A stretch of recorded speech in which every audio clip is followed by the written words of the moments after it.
RSS लगा लेगा अपना पूरा दम।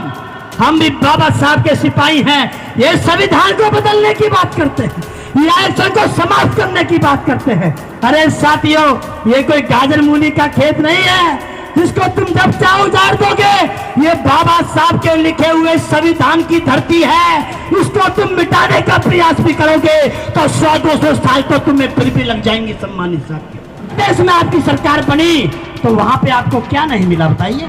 एक तरफ अगर इन लोगों की इनके गांधी की समाधि है तो 16 किलोमीटर की बाउंड्री है जिसका नाम है दलित प्रेरणा स्थल। सम्मानित साथियों, आपने जाकर उत्तर प्रदेश में देखा होगा। हम तत्व भी बदल देंगे, हम ताज भी बदल देंगे। अरे तुम लोग हमारा क्या संविधान बदलोगे, उससे पहले हम तुम्हारी सरकार ही बदल देंगे, अपनी सरकार बनाएंगे। आप लोगों ने हमारी बात को आरएसएस का निर्माण अगली साल में जाकर के किया तो इसका मतलब बाबा साहब के द्वारा स्थापित इस दल से उनकी चूल हिलने की संभावना उनको महसूस हो गई थी। सम्मानित साथियों, उनको लग गया था इस देश में बराबरी आ सकती है, लेकिन सम्मानित साथियों, उसके दल में हमारे दल में एक अंतर रहा। आरएसएस ने अब तक भारत के अंदर 2 पार्टी को रूल करने के लिए तैयार किया। कांग्रेस को रूल कराया, कांग्रेस ने, इस आरएसएस ने कांग्रेस को रूल कराया। और जब कांग्रेस को जब साहब काशीराम ने उसके नीचे से कुर्सी हिलाने का काम किया तब कांग्रेस हिलने लगी, तो इस आरएसएस ने इसमें बीजेपी का हाथ पकड़ के उसको सत्ता में लाने के लिए काम किया। एक ही थाली के चट्टे बट्टे हैं, ये उनकी मां है। सम्मानित साथियों, लेकिन दुख का विषय यह है आज चर्चा इस बात पे होनी चाहिए कि 100 साल में हमने क्या पाया और क्या खोया है। क्या पाया है, क्या खोया है, क्या हमारे अचीवमेंट्स हैं, कहां हम पीछे रह गए, आरएसएस को हम कहां पर काउंटर कर सकते थे। मेरे सम्मानित साथियों, जब बाबा साहब का अध्ययन करते हैं हम लोग तो आपको आगे चल के मिलेगा। बाबा साहब ने, जैसा हमारा उमेश सिंह गौतम साहब ने कहा कि एक नहीं 2 वोट के अधिकार के लिए संघर्ष किया, यानी कि आपको भारत की राजनीति के अंदर बाबा साहब प्रवेश कराना चाहते थे, जिसके लिए आपको वोट का अधिकार दिला करके लेकर के आए।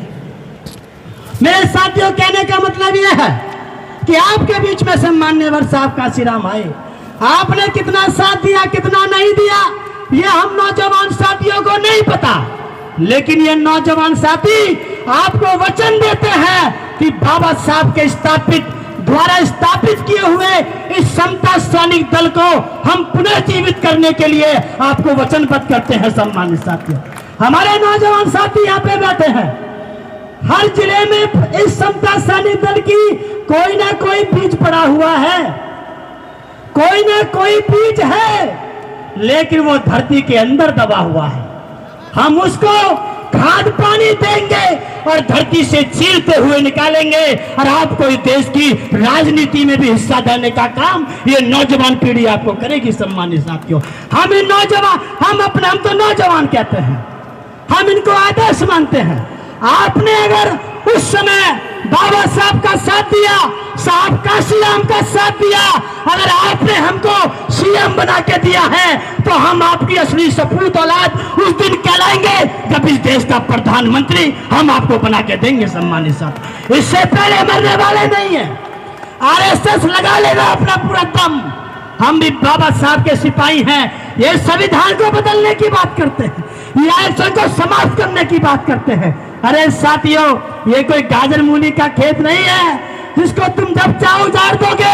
ये बाबा साहब के लिखे हुए संविधान की धरती है, इसको तुम मिटाने का प्रयास भी करोगे तो 100-200 साल तो तुम्हें फिर भी लग जाएंगे। सम्मानित साथियों, और तब तक हम तैयार होंगे। हम कहना चाहते हैं, मैं तो कहना चाहता हूं, अरे मांगने वाले नहीं बनना, ये हमको देंगे। अभी भी मांगते हो आप लोग, ये दे दो, ये दे दो, ये दे दो। अरे सरकार बना रही है हम लोगों को। हम दिल्ली के अंदर जैसे हमारे यहाँ काम है, उत्तर प्रदेश में आपकी सरकार बनी तो वहां पे आपको क्या नहीं मिला बताइए। एक तरफ अगर इन लोगों की इनके गांधी की समाधि है तो 16 किलोमीटर की बाउंड्री है जिसका नाम है दलित प्रेरणा स्थल। सम्मानित साथियों, आपने जाकर उत्तर प्रदेश में देखा होगा। नहीं मारेंगे इन लोगों से हम।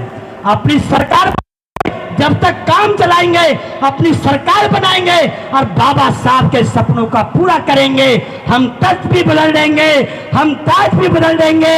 अरे तुम लोग हमारा क्या संविधान बदलोगे, उससे पहले हम तुम्हारी सरकार ही बदल देंगे, अपनी सरकार बनाएंगे। आप लोगों ने हमारी बात को ध्यान से सुना। मैं पूरी थिंक टैंक का धन्यवाद करते हुए अपनी वाणी को विराम देता हूं। जय भीम, जय भारत, धन्यवाद। कोई ना बोलेगा। सम्मानित साथियों, भन्ते सत्यम पियोकाश अहम भन्ते त्रिशरणेन सह पंचशीलं धम्मं याचामि अनुग्रहं कृत्वा शीलं देथ मे भन्ते। अहं वदामि तं वदेथ। आं भन्ते। नमो तस् भगवतो अरहतो सम्मा सम्बुद्धस्स। नमो तस् भगवतो अरहतो सम्मा सम्बुद्धस्स। नमो तस् भगवतो अरहतो सम्मा सम्बुद्धस्स। नमो तस् भगवतो अरहतो सम्मा सम्बुद्धस्स। बुद्धं शरणं गच्छामि। बुद्धं शरणं गच्छामि। धम्मं शरणं गच्छामि। धम्मं शरणं गच्छामि। संघं शरणं गच्छामि।